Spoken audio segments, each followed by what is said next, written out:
Bonjour, bienvenue sur Option Cash. Aujourd'hui, je vais vous faire un petit update des marchés et ma vision sur les prochaines semaines, ainsi qu'un petit tour sur mon portefeuille. Les marchés sont très hauts, que ce soit le Nasdaq ou le SP500. On regarde actuellement le Fear and Dream Index qui redescend petit à petit en neutre.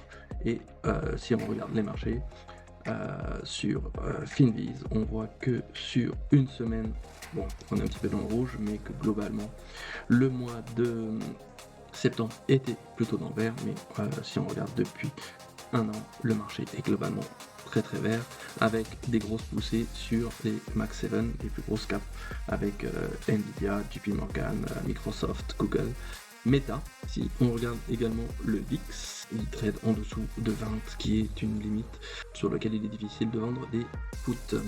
Le SP500, on voit, il fait des all-time high sur all-time high. Pour le Nasdaq, qui reste quand même sur une tendance haussière. Il faut s'attendre encore à une ou deux baisses des taux d'ici la fin d'année, ce qui va ramener des liquidités en cette fin d'année et potentiellement pousser derrière un petit rallye de fin d'année pour que les traders aient leur petit bonus. Je ne serais pas étonné de voir le marché chuter en octobre et une prise de profit serait saine et permettrait de dégonfler un peu plutôt qu'une grosse correction de marché de 5, voire 15%. Il n'y a pas d'élément majeur en vue qui ferait chuter le marché, à moins d'un signe noir. Pour ces raisons, j'augmente mon niveau de cash pour saisir des opportunités. Si on fait un tour de mon portefeuille, j'ai encore beaucoup trop de lignes à mon goût.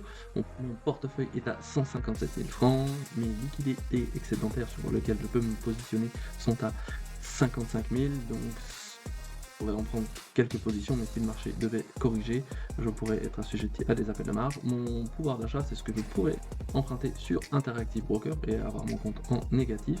Si on regarde en bas mes liquidités, pour l'instant, j'ai 13 000 francs de pratiquement 14 000 francs de liquidité. Je pourrais monter à peu près à 20% de vu que le VIX est relativement bas. Donc si on regarde mes trades, le premier c'est American Airlines. J'ai un cash shaker put à 11,50. J'ai deux contrats. American Airlines, il est à 11,30. Bon, pour 11,50 actuellement, je pourrais être assigné, mais tout va bien. Le prochain, c'est un Credit Put presque 270-260 sur Accenture. Bon, je suis en dessous.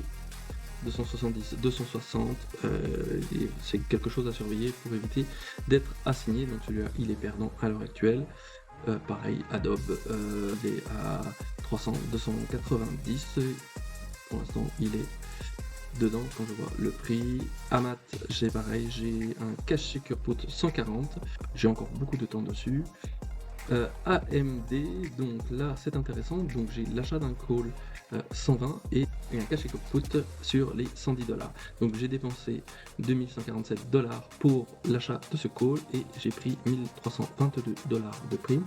Et comme l'action AMD est fortement montée récemment, je me retrouve avec une plus-value non réalisée, c'est-à-dire que si je vendais mon call à l'heure actuelle à 4280 $.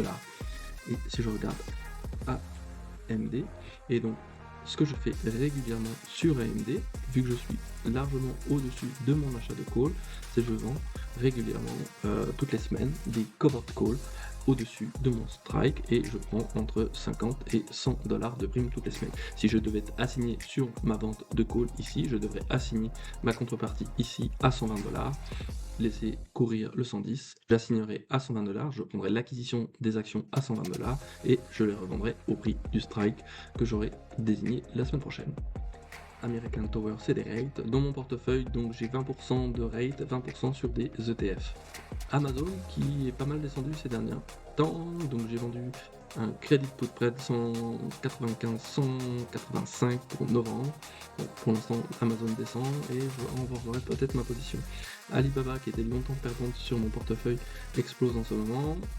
BHP qui est minière, B2Gold qui est une action très intéressante canadienne sur l'or.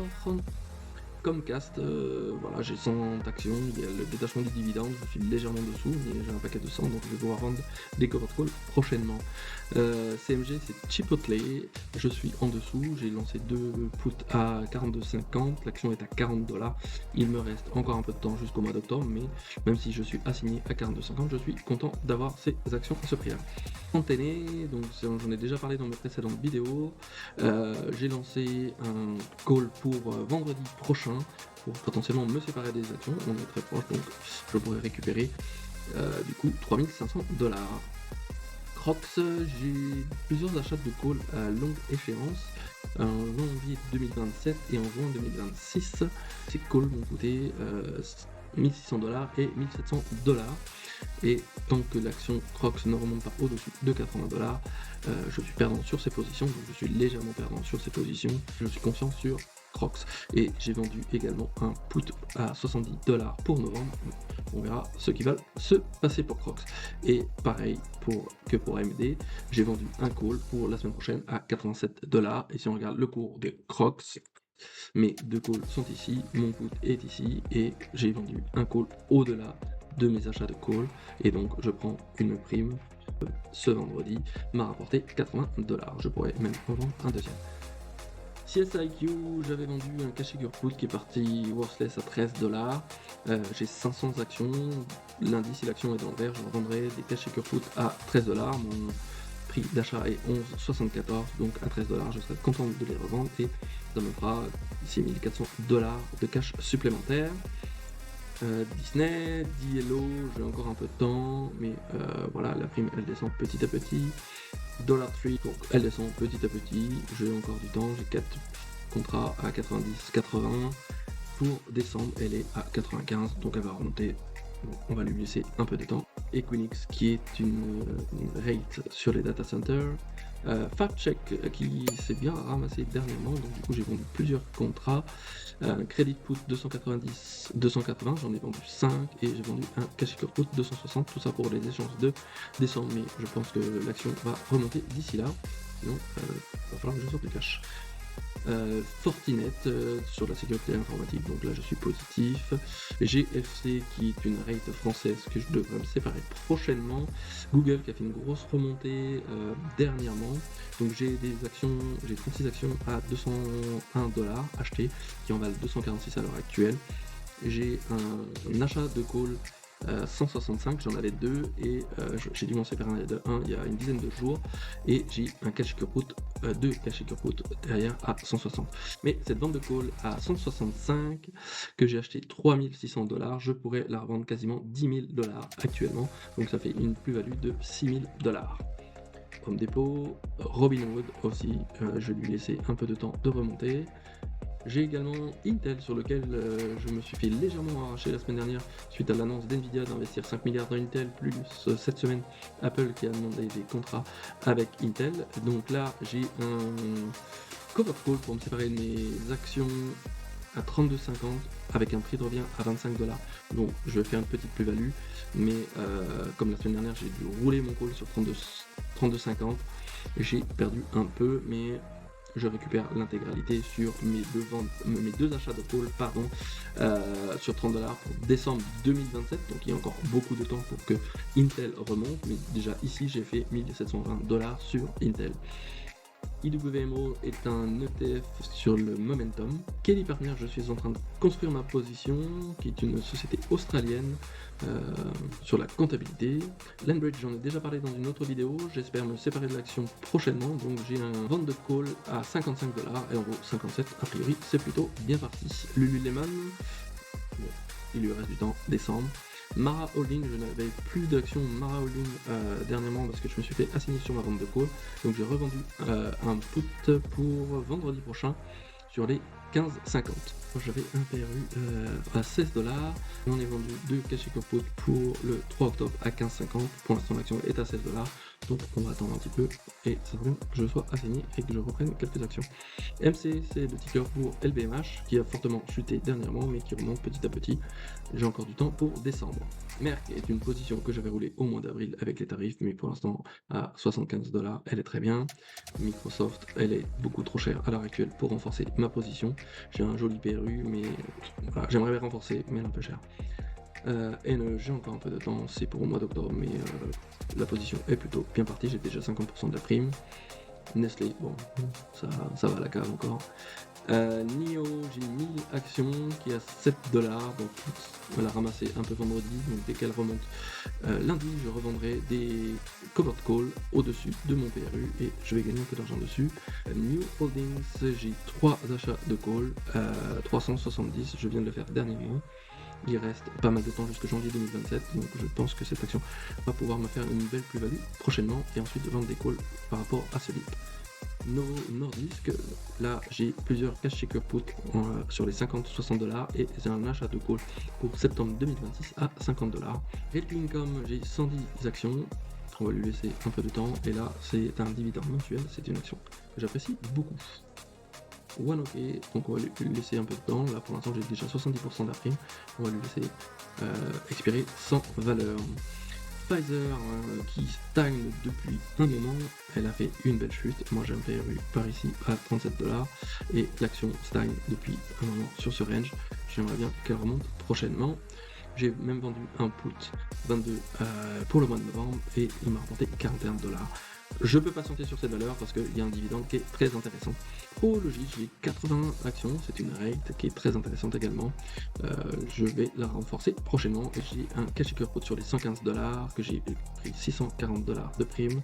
Donc j'aimerais bien qu'au mois de novembre elle soit au-dessus et sinon je prendrai ces actions. Il faudra que je débourse 11 500 $. Palantir, j'ai 3 put spread 120-110, donc pour l'instant tout va bien. Et j'ai un achat de call pour le mois de novembre qui est légèrement positif, mais je vends des covered call régulièrement et j'ai espoir que cette action après les earnings puisse monter fortement. Parex, ça c'est une société canadienne sur le pétrole, donc là-dessus il est difficile de vendre des options. PayPal, j'ai quand même une bonne conviction, j'ai 200 actions à 76 $, quand même 13 000 $ sur cette position. J'ai vendu un put 60 pour novembre et toutes les semaines je vends des covered call. J'ai pris 2 fois 30 $ sur cette position et il y a peu de chances que l'action monte à 72 $. Au pire, je rouvrirai ma position. Rio Tinto, Sanofi, SoFi, une action sur laquelle j'ai beaucoup d'espoir sur le long terme, donc voilà, j'ai 6 calls en cours avec une position à plus de 10 000 $ sur SoFi. J'aimerais bien que cette position monte prochainement pour pouvoir vendre des covered calls, mais SoFi est actuellement à 17 $, donc ces 2 calls que j'ai ici, je pourrais vendre des covered calls dès que l'action sera dans le vert. Virgin Galactic, bon celle-là c'est une position perdante depuis un moment et il faudrait que je m'en sépare, ça n'est pas un gros montant non plus.